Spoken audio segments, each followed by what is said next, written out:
Hello, everyone. Welcome to our new schedule and our new transition into hybrid. If you've never met me before, my name is Miss Wicklander. I am one of the algebra teachers. I also teach work keys.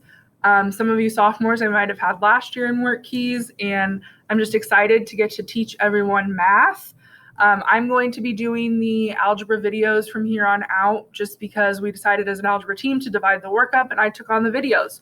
So you'll be seeing my face and hearing my voice for every video, but you are still in your teacher's class. You can email them with questions, go to their office hours, or attend mine, or attend another teacher's, whatever works best for you and your way of learning. So we are going to continue on with Chapter 5 this week, and then next week we're going to do a review and a quiz over Chapter 5, so that way we can finish up this unit before the end of spring break.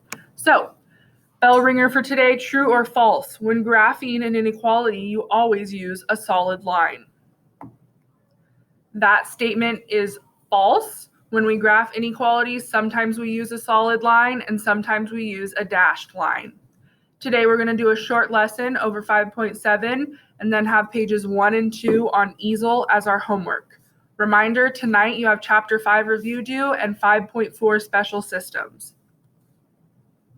So my first question is convert to slope-intercept form. So to do that, I want it to be y equals mx plus b.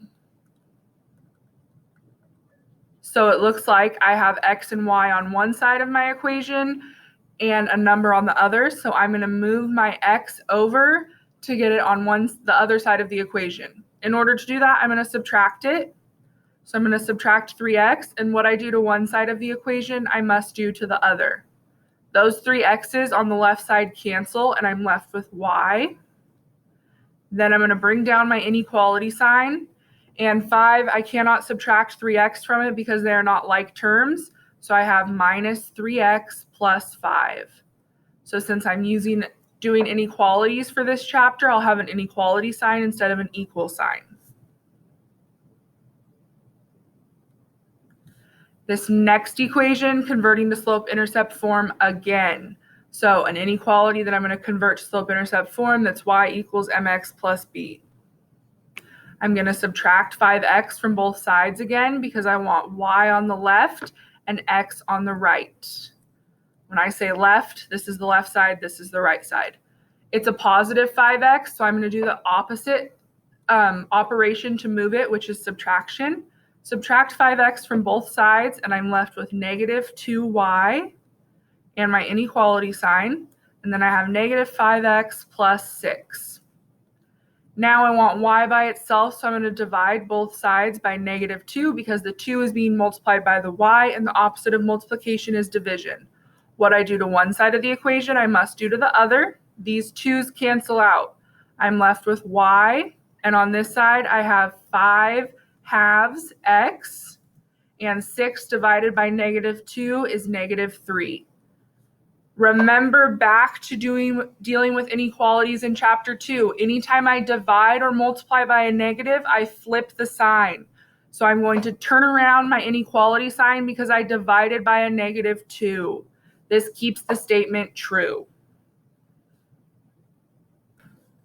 Okay, so here is a review about graphing inequalities, since it has been a little bit since we've done it. So when graphing an inequality sign that's less than or greater than, we have a dashed line. And when graphing greater than or equal to or less than or equal to, we have a solid line. Next, when we're shading inequalities, if it is this symbol, you're going to shade above the line. And if it's this symbol, you're going to shade below the line. If you remember back to the beginning of this chapter when we graphed 2 equations and we found the solution, it was where both lines intersected.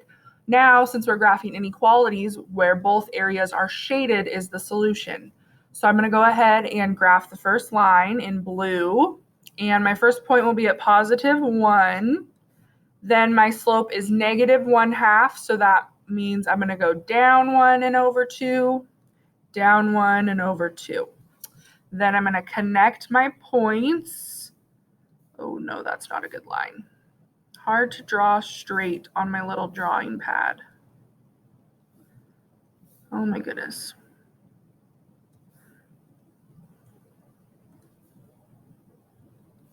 Why can I not?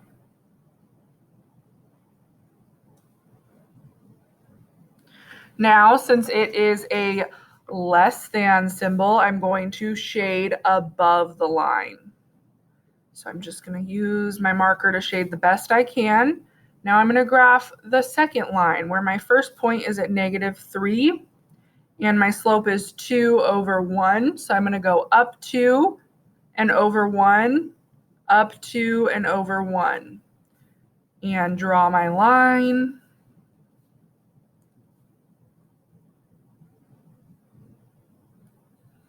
Not the best line, but it works.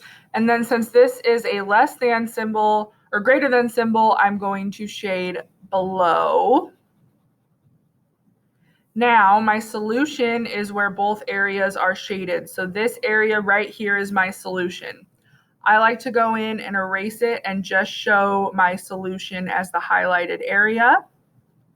That way it's easy to tell what my answer is. So anything that falls in this triangle area right here is a solution to this system of inequalities.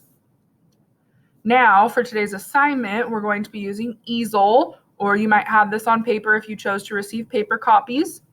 We're going to be doing pages 1 and pages 2 for today's assignment. So you just have a couple questions to solve now on your own. If you have any questions, go ahead and ask your teacher during their office hours later today or email them. And tomorrow we will go on to doing a couple more examples of graphing systems of linear inequalities. Bye guys, and have a great day.